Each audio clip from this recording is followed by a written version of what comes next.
ठीक कह रहे हैं आप, मैं एग्री करता हूँ आपसे, लेकिन अरशद कुरैशी साहब मुझे जरा ये बताइए जरा कि ये जाहिर है ये कोई एक दिन की बात तो नहीं है, पिछले कुछ 6 महीने से ये चीज़ें चल रही थी, ये बातें चल रही थी कि ये चीज़ें होने जा रही हैं और ये चीज़ें हो सकती हैं।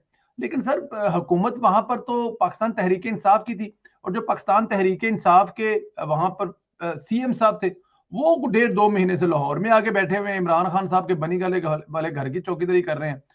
इनसे कोई पूछने वाला या इनको कोई पूछेगा, या बस उनकी हुकूमत खत्म होगी, देखो जी हम तो 10 साल में ये करके चले गए, अब हमारा इससे कुछ लेना देना नहीं है, क्योंकि हुण चाबियां साडे कोल नहीं है, ਅਸੀਂ घर ਦੀਆਂ ਚਾਬੀਆਂ ਵਾਪਸ ਕਰਤੀਆਂ ਨੇ, ਤੇ ਪਿਛਲੇ 10 ਸਾਲ ਦਾ ਸਾਡੇ ਕੋਲ ਕੋਈ ਨਾ ਪੁੱਛੇ ਰੰਗ ਰੋਗन कितों खराब होया, पंखा किवें खराब होया, क्या दीवार टूटी, हमसे ये कोई ना पूछे। Good question. तो देखें, जब ये हुकूमत गई है या जा रही थी, या आप कह रहे हैं चांदी दिन हुए थे, तो एक शख्स सामने आके कहता है, मुल्क का प्राइम मिनिस्टर रहा हो, वो कहता है हमने ऐसी लैंड माइन्स बिछाई हैं कि लग पता जाएगा। और उसके बाद फिर जो दराज खोली, जो अलमारी खोली, जो कमरा खोला, आगे से कर्जों के चिटें मिली। मिफ्ता इस्माइल साहब ने बहुत अच्छे तरीके से टैकल किया, उससे ज्यादा बेहतर कोशिश की डार साहब ने। दोनों के हम तर्जे मईशत को संभालने के ऊपर एतराज कर सकते हैं, दोनों के ऊपर कर सकते हैं, और दोनों की तारीफ भी कर सकते हैं, दोनों बेहतरीन है। लेकिन जो आगे से लैंड माइन्स बिछा कर जाए, फिर उसकी ऑडियोज भी आ जाएं, फिर उसकी वीडियोज भी आ जाएं, फिर हमारे साबका चीफ जस्टिस की ऑडियो भी आ जाए कि इस हुकूमत को गिराने का बनता तो नहीं, लेकिन हमें करना होगा, और फोरेंसिक उसकी रिपोर्ट भी आ जाए। फिर आप ये देखें कि जो हमारे जस्टिस जावेद इकबाल हैं, उनकी वीडियो भी आ जाए, सब कुछ आ जाए, हर चीज का सबूत मौजूद है।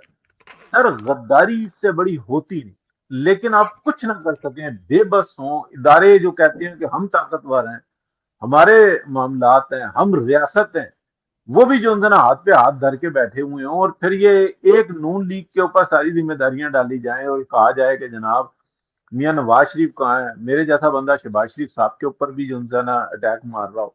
ये सारी चीजें होने के बावजूद सर, बात यह है कि रियासत कहाँ है? मैं उस रियासत की बात नहीं करता जो अपने आप को रियासत कहते हैं, एक्चुअली रियासत कहाँ है?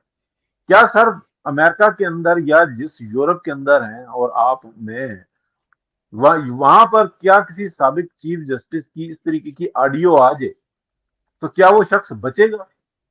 तो मैंने आपके एक व्लॉग में बात सुनी थी कि वो सजाएं जो 200-200 साल पहले खत्म कर दी गई, वो भी आ जाएंगी। जी बिल्कुल आ जाएंगी सर, आएंगे, सर, 100% आएंगे। नैब जब एक बोर्ड का मुल्क की इकोनॉमी सरबराह, को बर्बाद करने के लिए बकायदा प्लानिंग की जा रही होगी, तो वो 200 साल सजाएं पुरानी लाएंगे वापस। जी बिल्कुल। देखे ना, नैब कोर्ट का सरबराह अपने ऑफिस में बुला के एक औरत को ब्लैकमेल करता है, उसको जफ्फी डालता है, उसको किस करता है और जबरदस्ती करता है। उसकी ऑडियो आ गई, उसकी वीडियो आ गई। मैं सर इस मुल्क का रेप हुआ है, इस मुल्क के बच्चों का रेप हुआ है।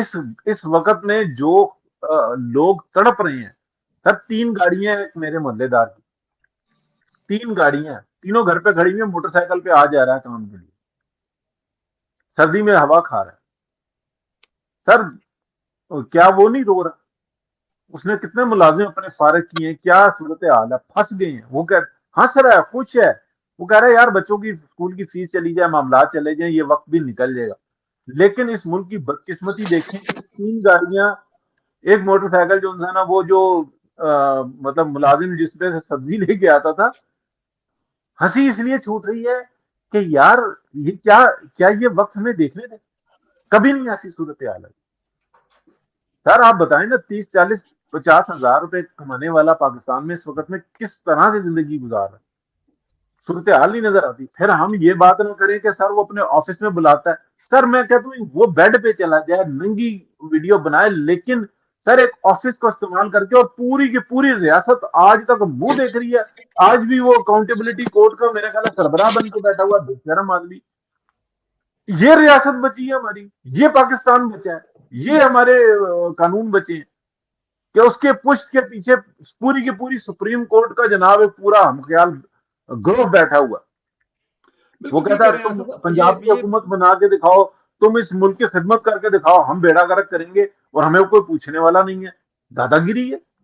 अर्शद साहब, आपको इंटरवीन करूंगा। आप बिल्कुल 100 यानी 90% सही बात कर रहे हैं, लेकिन मसला ये है कि जो आपका जो आर्गुमेंट बिल्ड कर रहे हैं ना, कि ये शख्स जो कुछ करता रहा उसकी ऑडियोज और वीडियोस भी आ गई हैं मुल्क दुश्मनी की, उसके बावजूद सिस्टम के अंदर मौजूद है।